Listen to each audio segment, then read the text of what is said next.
When you look at the Lakers-Rockets series, Austin Reaves is on his way. He's getting closer to coming back from a grade 2 oblique injury. My understanding is Austin Reaves is trying to play in Game 3 tonight. If not Game 3, then Game 4.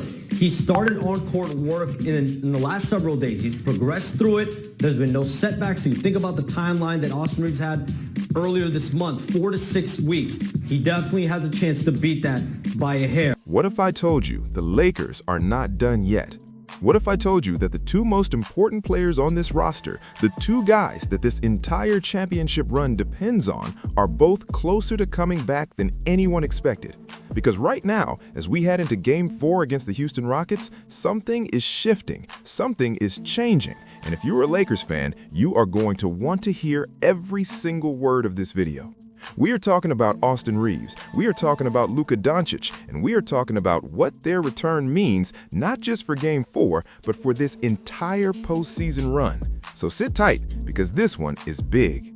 Well, both of them are on the court, right? But one of them is actually doing a little more, and that's Austin Reaves. And so I think there's a sense, we just passed that 3-week mark from when he first got injured. We're coming up on the 4-week mark. Yeah, today marks 3 weeks and 1 day since Austin Reaves suffered that left oblique strain April 2nd against the Oklahoma City Thunder. I'm told he's been working his butt off behind the scenes to try to get back to this space where he could potentially go. Now, obviously, the Lakers have house money right now. They're up 2-0 in the series. They don't necessarily need him to play tonight, but I'm told the Lakers look at the Rockets right now as they're going to be as vulnerable as they see them all series long. Let's start with Austin Reaves, because honestly, his update alone is already incredible. For those who don't know, Reaves went down with a grade 2 oblique injury, and when that happened, the original timeline they gave us was 4 to 6 weeks. 4 to 6 weeks in the middle of the playoffs for one of the most important players on this team. That felt like a disaster. That felt like the Lakers just lost a massive piece of their puzzle at the worst possible time. But here is what is crazy. Austin Reaves is already pushing to come back. He has already started on-court work. He has already been going through his pregame routines. And right now, heading into Game 4, he has officially been upgraded to questionable. Questionable. From a 4 to 6 week injury timeline to questionable in the playoffs, that is not normal. That is not something you see every single day. That tells you everything you need to know about how hard this man has been working to get back on that court. Now, did he play in Game 3? No, he was questionable for that one too. He went through his pregame routine, and ultimately the training staff made the call to hold him out. And honestly, you could argue that was the right call at the time. But here is the difference heading into Game 4. The Lakers need him. They genuinely, desperately need Austin Reaves on that floor. And I'll tell you exactly why in just a second. Look at what happened in Game 3. Really look at it. LeBron James, 41 years old, played 45 minutes. 45 minutes in a playoff game at 41 years old. That is not sustainable. That is not something you can keep asking him to do game after game after game. And Luka Doncic, same thing. 45 minutes, actually played 20 seconds more than LeBron.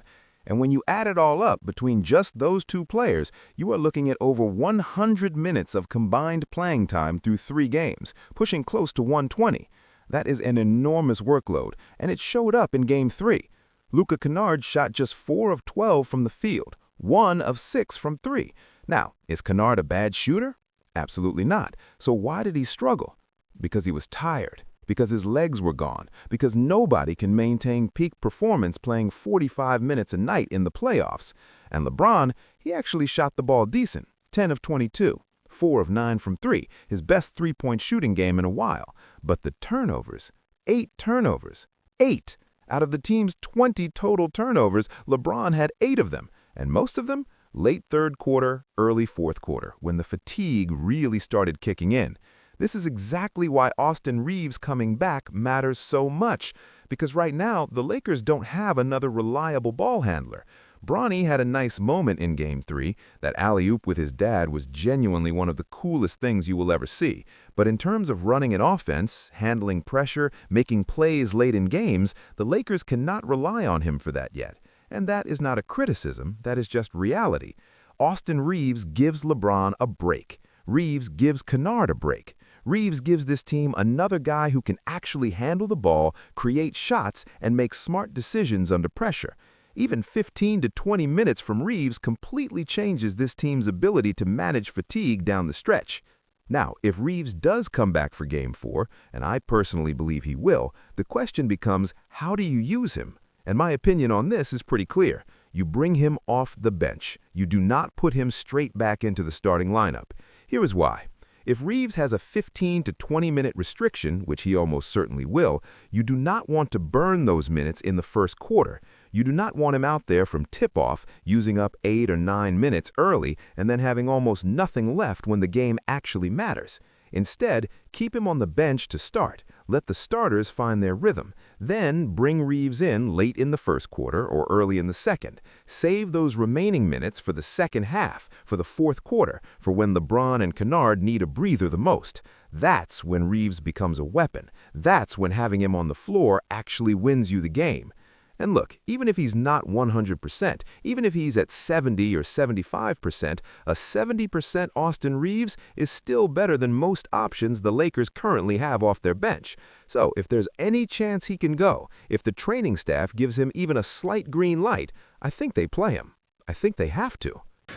As for Luka Doncic, who also went out April 2nd against OKC, he was back on the practice floor doing some light shooting, very controlled movement on Thursday, but he is still remains out. Now let's talk about the big one, the one that every single Lakers fan is desperate to hear about. Luka Doncic. And yes, for Game 4, Luka has officially been ruled out. He will not play. That is confirmed. That is not changing. But here is what is interesting. Here is what should actually give you hope as a Lakers fan. Luka has started his return to play progression, and he started it only a couple of days after Austin Reaves did. Think about that for a second. Reaves started his progression, and within days he went from out to nearly playing in Game 3 to being questionable for Game 4. Luka is just a few days behind that same timeline. Now, Coach Redick said Luka is out indefinitely, and look, I will be honest with you. Whenever Redick says indefinitely, I would not panic, because Redick plays the information game better than almost any coach in the league. He protects his players, he hides their progress, he keeps opponents guessing. Remember, Austin Reaves was listed as out, and then out of nowhere he got upgraded to questionable.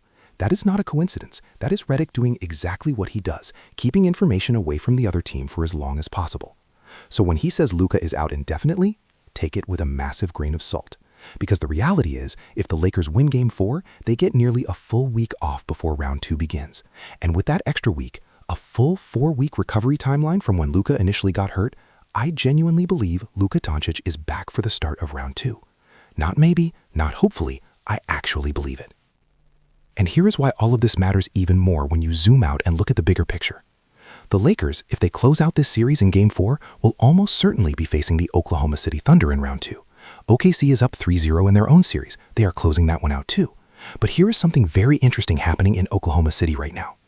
Jalen Williams, OKC's second-best player, is dealing with a hamstring strain. And not just any hamstring strain. This is his third hamstring strain of the season. 2 on his left hamstring, now 1 on his right. This is a recurring problem for him. This is a weakness that is not going away. Now, it is only a grade 1 strain right now, but OKC has to be careful. They know his hamstring history, they know the risk. And if the Lakers close out in Game 4, get 6 full days of rest, come back with Luka Doncic healthy, and face an OKC team that might be without Jalen Williams for the first couple of games, suddenly this Lakers team looks very, very dangerous. Suddenly this run that people have been writing off because of injuries starts to look like something real. That is why Game 4 matters so much. Win it, get the rest, get Luka back, and go into Round 2 with momentum on your side. So here's where we stand. Austin Reaves, questionable for Game 4, pushing hard to return. Personally, I think he plays. Luka Doncic, ruled out for Game 4, but progressing, and if the Lakers win, I fully expect him back for Round 2. And the Lakers, despite everything, despite the injuries, despite the minutes, despite the fatigue, they are 1 win away from closing out this series, 1 win away from getting their stars healthy, 1 win away from being a real threat in the Western Conference. So tell me, do you think Austin Reaves plays in Game 4? Do you think Luka comes back for Round 2? And do you think this Lakers team, healthy, can actually make a run? Drop your thoughts in the comments. I read every single one. If you found this video helpful, hit that like button. It genuinely helps the channel more than you know. Subscribe if you are new, and turn on notifications so you never miss an update. I will see you in the next one. Let's go Lakers.